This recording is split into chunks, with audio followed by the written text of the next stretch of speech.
پہلی بات تو یہ ہے کہ اس دنیا میں عمل اور جد و جہد اور محنت اس کے بغیر کچھ نہیں ہوگا۔ اس کے ساتھ ہی جوڑ لیجئے محض دعاؤں سے کچھ نہیں ہوگا۔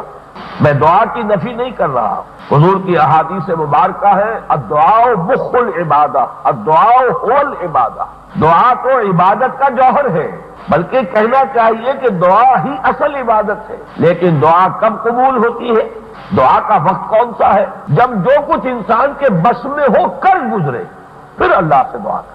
وہ جو اقبال نے کہا تھا کہ ہاتھ پر ہاتھ دھرے منتظر فردا ہو، ہاتھ پر ہاتھ دھرے منتظر فردا رہے اور دعا کرتا رہے، وہ دعا منہ پر دے ماری جاتی، جیسے کہ ہماری دعائیں منہ پر دے کر ماری گئی۔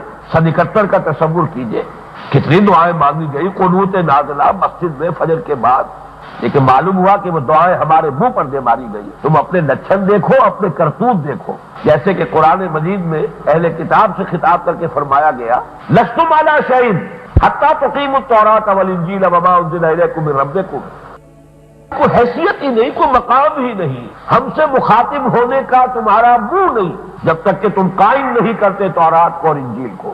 ہم نے پاکستان میں قرآن کو قائم کیا ہوتا پھر اللہ سے دعائیں کرتے تو وہ ایک ایک دعا قبول ہوتی، لیکن جبکہ ہمارا طرز عمل اس کے برعکس تھا، وہ دعائیں ہمارے منہ پر دے ماری گئی۔ اور قرآن مجید نے صاف کہا ہے اللہ کی نصرت کے دروازے بند نہیں ہیں، فضائے بدر پیدا کر، فرشتے تیری نصرت کو اتر سکتے ہیں گردوں سے قطار اندر قطار اب بھی، لیکن اللہ کا قاعدہ ہے ان تنصروا اللہ ینصرکم ویثبت اقدامکم، اگر تم اللہ کی مدد کرو گے تو اللہ تمہاری مدد کرے گا۔ یہ معاملہ یک طرفہ نہیں چل سکتا۔